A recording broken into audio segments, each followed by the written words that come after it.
Hello, thank you for being here today. We're looking forward to this press conference. Appreciate all of you being here. I'm honored to introduce to the stage Deputy Secretary Jim O'Neill.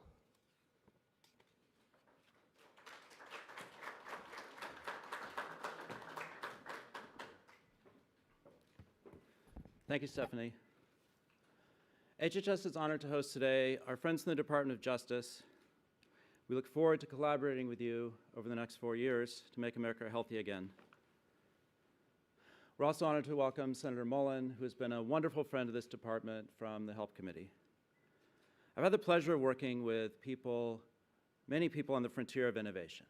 Innovation in healthcare, innovation in government, innovation in business, working to make things better. But not all innovation is positive. Dark innovations in chemistry have exacerbated the addiction crisis, and it's like carfentanil, and the substance we're here to take action on today, 7-hydroxymetragenine. 7-OH carries a high risk of addiction on purpose. It is a powerful opioid agonist, many times more potent than morphine.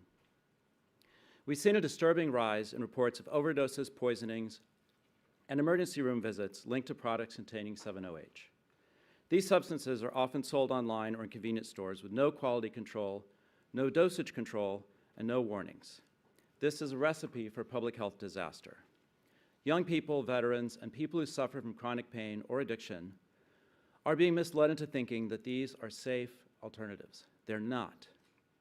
Here at HHS, we're committed to gold standard science, safety, and compassion. We know people are looking for relief, but that relief must be grounded in reality.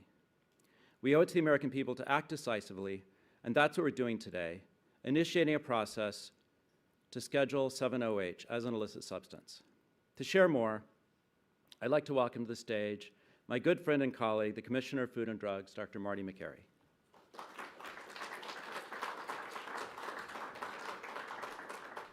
Thank you, Deputy Secretary O'Neill. It's great to be here. 7-OH is not just like an opioid. It does not just have opioid binding properties. 7-OH binds to the mu receptor, which means scientifically, by definition, it is an opioid. And yet it is sold in vape stores, in smoke shops, in convenience stores, and gas stations that are popping up all over the United States, and nobody knows what it is. It is a synthetic concentrated byproduct of kratom. Our focus is not on kratom. Our focus is on 7-OH, which, according to the Journal of Medical Chemistry, is 13 times more potent than morphine. We have a history in public health of being asleep at the wheel. 30 years after cigarettes were widely used, then we started raising public health concerns. After heroin, crack, cocaine, and other street drugs became popular, about 10 years later, the medical establishment and public health community responded. 18 years after the approval of OxyContin by the FDA, we woke up to a terrible crisis that may have killed almost 1 million Americans. And then again, right afterwards, with fentanyl. We have a history of being asleep at the wheel. For the sake of our nation's children, let's not get caught flat-footed again. Public health is supposed to prevent disasters, not just clean them up after they killed thousands and thousands of people. Why do we get caught flat-footed time and time again? In my opinion, it's because of a disconnect between the ivory towers and the streets. Have experts been to the vape stores? It affects what we see in the operating room. I learned from living and working in inner-city Baltimore that you have to be proximate to a problem to understand it. We can't just talk about it on panels at medical conferences and in the ivory towers of the medical establishment.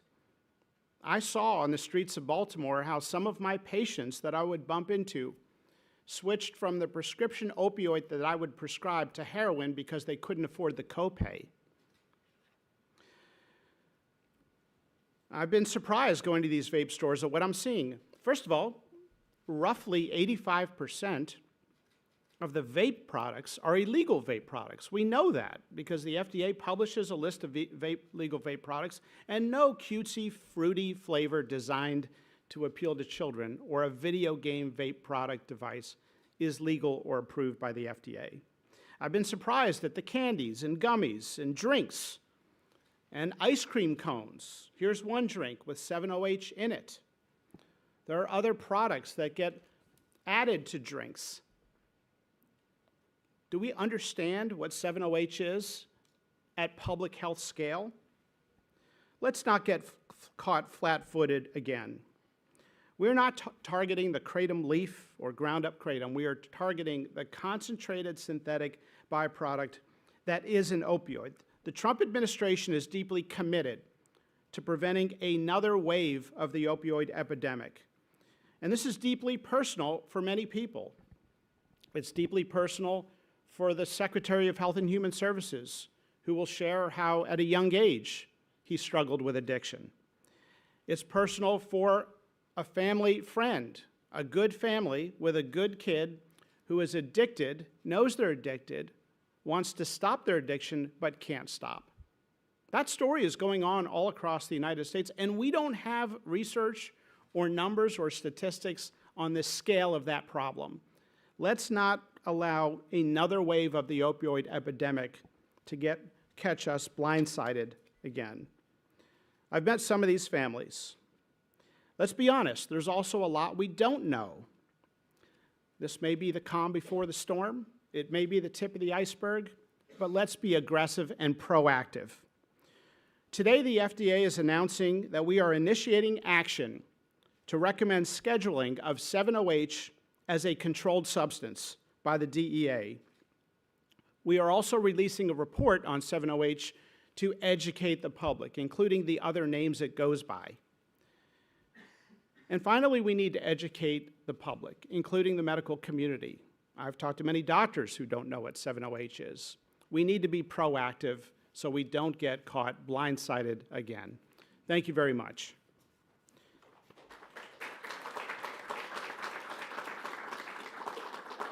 Now I'd like to introduce DEA Assistant Administrator Tom Pervoznik.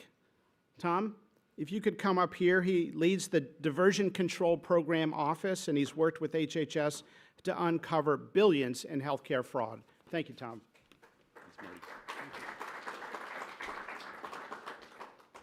Good morning, and thank you all for being here. Let me start by saying DEA's mission is to protect the public health and safety, period. That means taking action when dangerous, unregulated substances threaten American lives. DEA just received the Department of Health and Human Services formal recommendation for 7-hydroxide mitragynine, and now that we have it, we'll review it expeditiously, thoroughly, and in accordance with the law. We don't play politics with science, and we don't cut corners when it comes to public safety. DEA is the agency charged with making the final scheduling decisions under the Controlled Substances Act. But we don't act alone. We rely on HHS and the FDA to conduct rigorous, science-based evaluations, including the 8-factor analysis that considers abuse potential, medical use, and public health risks. DEA will now begin the legal rulemaking process, which includes an opportunity for the public to comment before any final scheduling decision is made. That means full transparency, and all voices will be heard. DEA will do what we've always done: follow science, follow the law, and do what's right to keep our communities safe. Thank you.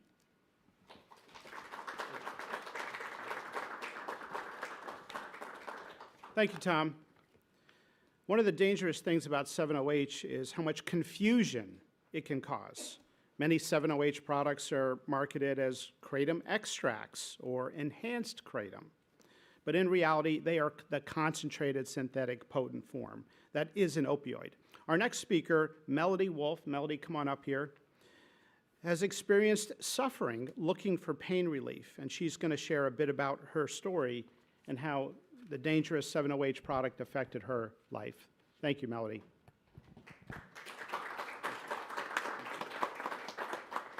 So very good to be here today. My name is Melody Wolf, and I'm from Kalamazoo, Michigan. I have 3 grown children, and I'm going to be celebrating my 39th wedding anniversary on July 31st. So I'm very happy to get to do this and have my family see me doing this today. I'm also a 20-year chronic pain patient. I spent 8 of those years in bed. Our home was a pretty dismal place.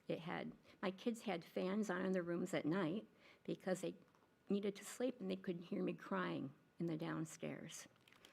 They were able to go to very few activities because I was bedridden. And they had no parent to take them. My husband was working, and so they missed out on a lot of activities that they should have been at. And to be quite truthful, my marriage was headed for a divorce. But remember, I'm celebrating my 39th wedding anniversary soon. I saw many doctors at the Cleveland Clinic, the University of Michigan Rheumatology, and so many specialists. I was taking up to 11 medications at one time from one doctor, and one of them being the highest patch count for fentanyl. It didn't really help my pain. It made it easier to take because it made me sleep a lot, it made me groggy, but you know what? It also made me mean. And like I said, our house was a dismal place, and I'm just so thankful that I found a botanical called kratom. And right away, my life improved. I was out of bed, I was doing activities with my kids, and I lost a lot of weight too. Being in bed for 8 years, it affects your health very negatively. So I got my life back. I've taken tent camping trips to both eclipses, and things just turned around for my family. And in 2022, during COVID time, my daughter and son-in-law lost their childcare. I got a call, "Mom, would you like to come move in with us for the year?" I said yes immediately. "Don't you have to ask Dad?" "No." So it was very thrilling for me to get to spend the entire year with my granddaughter. And it was kratom only, the powdered leaf, that saved my life. And now I'm seeing something very dangerous happen. 7-OH is being sold over the counter, and it is not the plant. It's a concentrated substance that is very dangerous to consumers. 7-OH is not what helped me get out of bed and get a quality of life again that I enjoy. I check out my smoke shops, make sure that they're selling products appropriately, that there's labeling on them, that they have a no minors, and that kratom is behind the counter locked up. I did that on Sunday. I said, "Where are your kratom products?" He said, "Oh, here they are." He handed me a 7-OH product. And I said, "That's not kratom," and he was very confused. He said, "It's not, I thought it was." I said, "No, it's not." I briefly explained it to him. And then when I told him that I do not take 7-OH, I never would, he said, "Well, I'm very glad to hear that, because many of my customers tell them that it takes them back to their heroin days." And there is the big danger. So this is what's happening. 7-OH is pulling people away from the opioid use that they've been trying to get away from. 7-OH needs to be off of the shelves. Thank you. Thank you, Melody. Now we're going to hear from Senator Markwayne Mullin from Oklahoma, and he has been a champion in Congress on addressing the opioid epidemic. And so, Senator Mullin, great to have you here, and thanks for speaking. Thank you. Great. Thank you, sir. Appreciate it. You know, we all get involved in issues for purposes of either passion or personal experiences.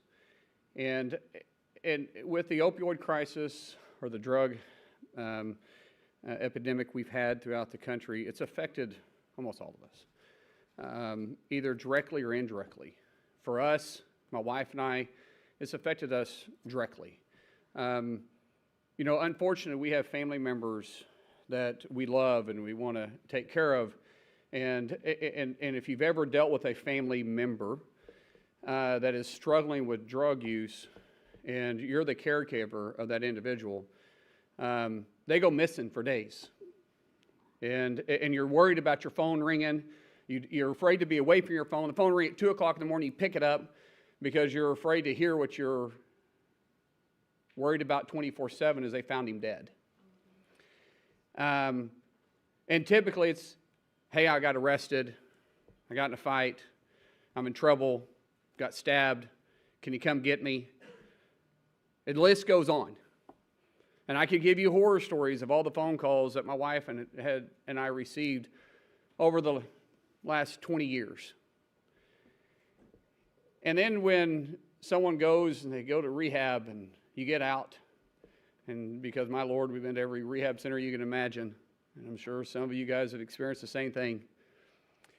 And they're clean, they're doing better, and they find out they can go to a gas station or a vape shop or a skate shop or a bike shop, and they can find something that's legal for them to take that gives them the same high,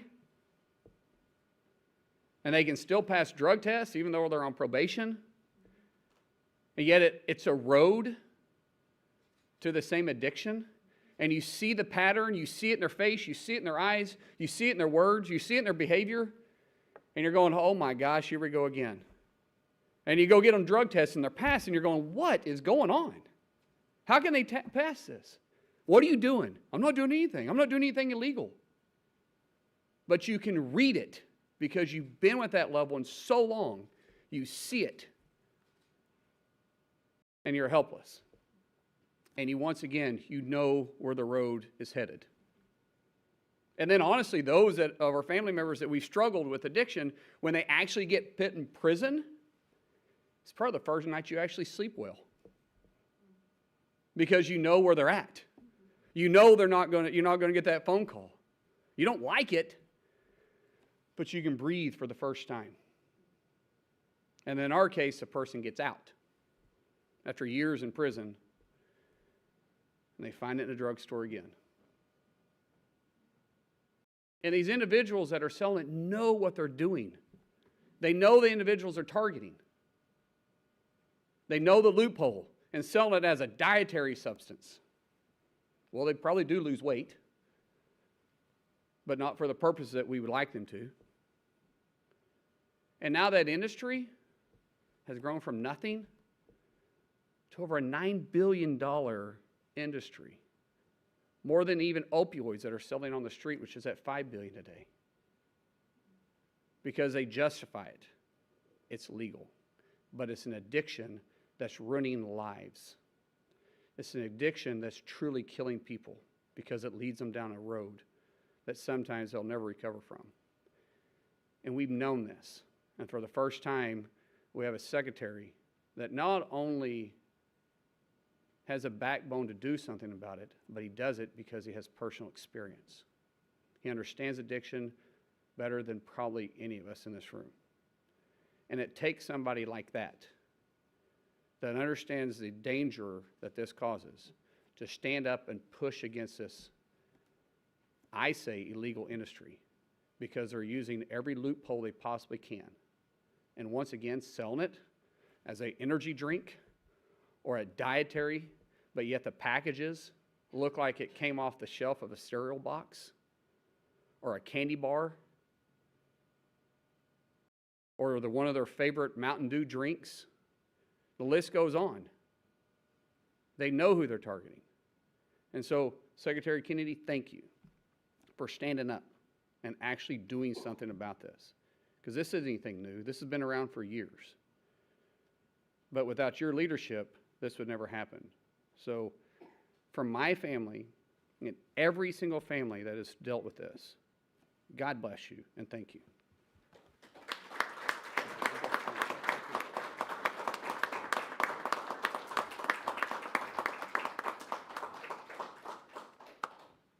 Thank you very much. Thank you for those kind words. I'm Mark Lane. Thank you to Jim O'Neill, to Tom Brzoznik, to Marty McCary, and to Wendy as well. Thank you for that, for sharing your story. I spent 14 years a heroin addict, and I've been 43 years in recovery. And so I spent a lot of time talking about addiction and reading about it. And typically in most societies, you have about 10% of the population that suffers from addiction. But when there is availability, that can become a crisis. And you can have, for example, in Yemen, virtually 100% of the adult population is addicted to khat, because it's available on every corner. And my addiction started because of, let me say this, it was precipitated by availability. In April of 1968, 3 months before my dad died, the French Connection, the biggest heroin bust in history, heroin recovery, happened all together. They got out of one automobile 200 pounds of heroin, of pure heroin, and they ended up getting, I think, about 1,600 pounds over time.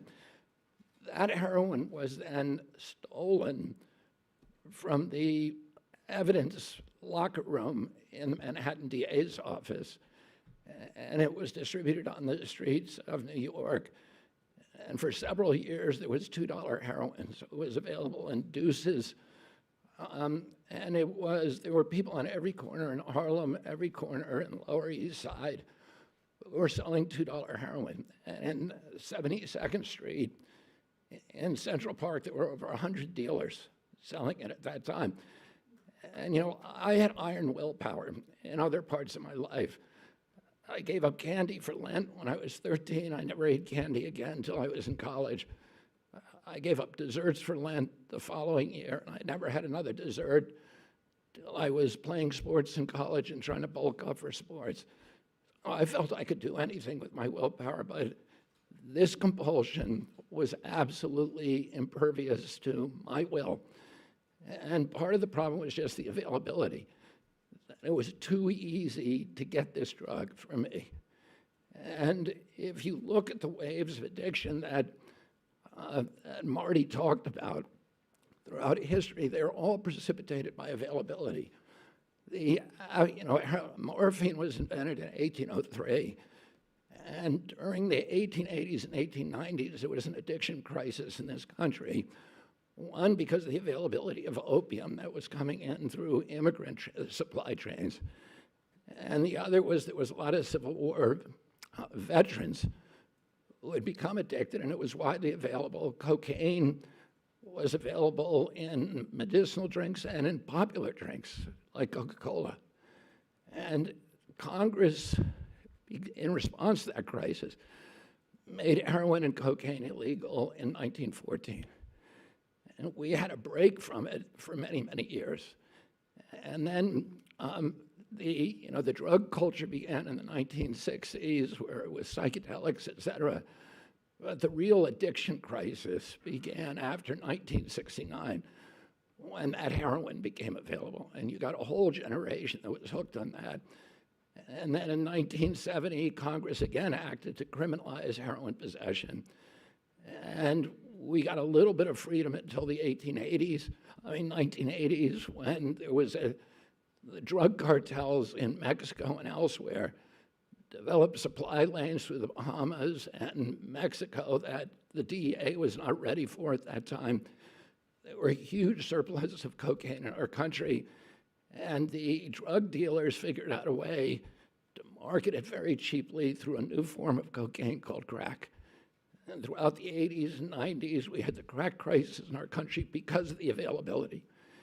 And then in 2000, we had the oxycodone crisis because suddenly opiate pills were available partly because of the agency capture at FDA that Marty is now dismantling. And with that, FDA's action abetted that crisis. And so when we have that availability, it turns into a national crisis. And we're still losing 80,000 kids a year. 3 years ago, we lost 106,000 kids to addiction. That's double the number of children that died, of American kids who died during the 20-year Vietnam War. It's 2 Vietnam Wars worth of casualties a year from this crisis. And as Mark Wayne said, all of us are touched. President Trump is touched. His family also suffered from addiction. My family, I lost a brother to this disease. I lost a niece during COVID, a niece who I raised in my house, who was like a daughter to me. I lost another niece to injuries, who's now a quadriplegic because of this disease. But all of our families are touched, every American family. The financial cost to our country is in the trillions, and what we're determined to do is to avert a 4th wave of addiction. You know, I became an addict because it was so available, but I still had to go to Harlem, or I had to go to the South Bronx, or I had to go to the Lower East Side. And now you can go to any gas station. And the people who are marketing these drugs, we were met with Pam Bondi yesterday, talking about this issue, and with these people from the DEA, and they showed us maps of the places where the vape shops and the smoke shops where this stuff is being sold, and they're around military reservations in our country, and there's, you know, the DEA has done measurements of urine in our troops, and they're skyrocket. The more it's directly correlated to the number of vape shops in their area. They're putting them around schools, they're putting them in our poorest neighborhoods, and now they're putting them in every gas station. And they're marketed for children. They're gummy bears. They're bright colors. They're candy flavored. This is really a sinister, sinister industry. As Marty pointed out, our agencies have been asleep at the wheel for all of these other crises. And now we're going to wake up, and we're going to stop this before it starts. So I want to thank all of these ladies and gentlemen for their commitment to making sure that this does not happen again in our country and averting the 4th wave of addiction. Thank you very much.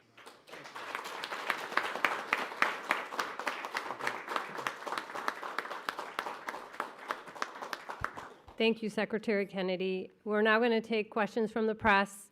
If you can please keep your questions to the reason we're here today, and also give your first name, last name, and outlet. We have a microphone for you. David Lim with Politico. Thanks for taking my question. In 2018, former FDA Commissioner Scott Gottlieb said FDA scientists conducted an analysis suggesting that kratom compounds had opioid-like properties. And he said that there is, quote, no evidence to indicate kratom is safe or effective for any medical use. I know the FDA's warning letters and the actions today are concentrated on concentrated 7-OH products, but does the government today believe kratom itself is safe to consume? And then secondly, the DEA previously attempted to temporarily schedule 7-OH in 2016 before backing off after receiving public blowback.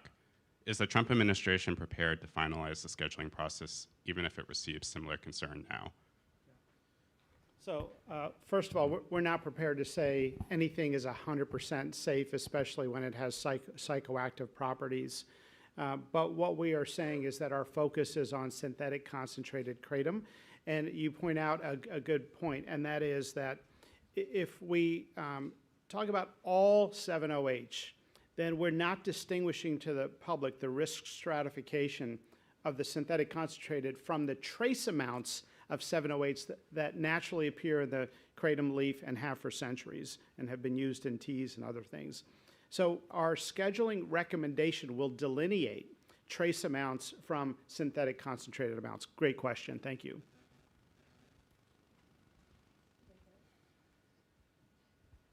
Hi, Lizzie Lawrence, reporter with STAT.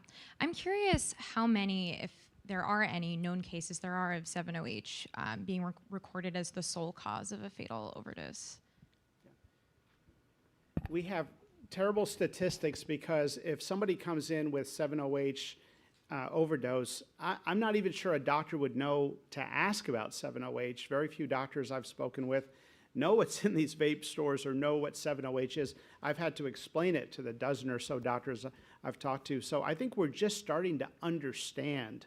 It's very, very reminiscent of when we prescribed opioids to patients who didn't need them after minor surgical procedures, or too many opioids for those who did need an opioid. And we would notice some people were coming back for refills at a very high rate, but we hadn't put the two together because we hadn't recognized the addictive nature. So we need better statistics. There is a commitment from NIH to do some research to try to understand this, but this is not something where, after 50,000 Americans have died from it, we want to start that process. Thank you, Lizzie. Hi, Sarah Overmall, CNN. To David's question, what kind of regulation and guidance or scientific evaluation could we see in the future about natural kratom? Look, I think there have been physicians who have had concerns about some claims around natural kratom. We have to prioritize what we work on. So we are going after the killer first, which is the synthetic concentrated kratom, and then we can look into that other question. But we think it's night and day in terms of the public health risk. Thank you.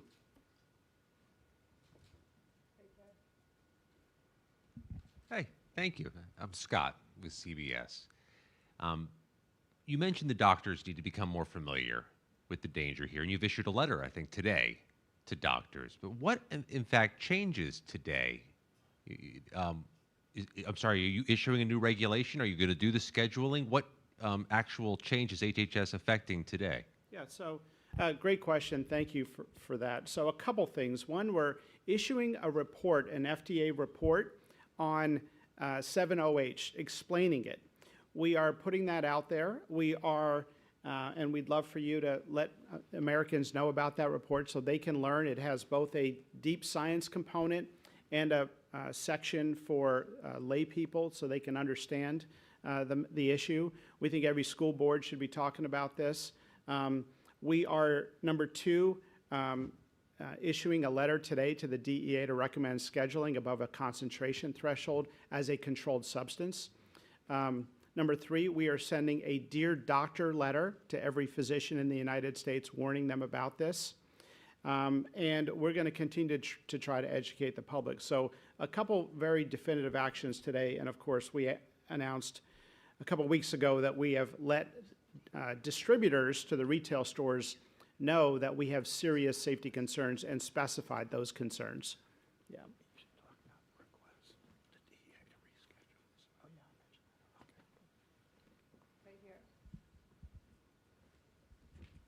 Hi, Margaret Manta with Notice. You said that you're thinking about this in terms of concentration, where it's like trace amounts of 7-OH and kratom versus, the much more concentrated product. Is this a framework that you think the FDA could use for other dietary supplements? I think it's a good idea. Thank you for suggesting it. We do something called an 8-factor analysis. So our scientific team and the scientific team at the DEA independently try to evaluate, is there a threshold? And they look at animal studies and a whole bunch of other criteria to look at dependence and addictive thresholds.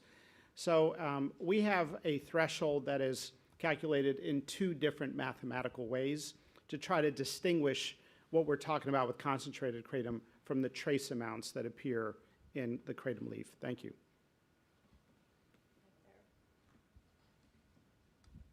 Thank you, Katrin Asaf, Gray Media. I know you said this process is just beginning, but of course that takes time. So in the meantime, can you tell us how quickly can we see these products removed from shelves or at least made harder to obtain? And then what message do you want to give to Americans who are seeing this and saying, oh, I thought it was totally safe, and maybe still today can actually go and get it? So effective immediately, the letters are out to the distributors, and we've actually gotten some positive feedback from some of those distributors. So we're sounding the alarm with the distributors of the synthetic concentrated kratom. We also want to create a national conversation where parents talk to their children. Kids are sometimes using these substances and the parents don't know, and sometimes the kids are using it and they don't actually know what's in these substances. So this is a time, as with other new addictive substances that enter the United States, for us to have these conversations, and I hope school boards, places of worship, all talk about the illegal substances in these vape and smoke shops and gas stations. Thank you. Hi, Liz White with the Wall Street Journal. Also very present in smoke shops and vape shops are high-potency cannabis products and synthetic cannabis products such as Delta-9, Delta-8, THCA, high THC products. And these have been linked in the medical literature already to psychosis. Is there a reason that this kind of well-established smoke shop problem is not something you're going after? So I personally, in my writings as a physician, in my statements, and also the Department of Health and Human Services, have expressed serious concerns about people using these cannabis products. We don't want kids to use them. Cannabis use disorder is a real thing, and as you appropriately mentioned, there are now studies linking it to psychosis and even cardiovascular problems. So that is an entirely separate public health campaign, and it's an important issue. Thank you. Okay, last question right here. Thank you. Amanda Seitz with the Associated Press. I was wondering if you could say what class you're recommending that it be scheduled and how quickly you're expecting the DEA to act. Class 1, it is an opioid by definition. It will be ultimately up to the DEA to decide. Thank you. Thank you so much.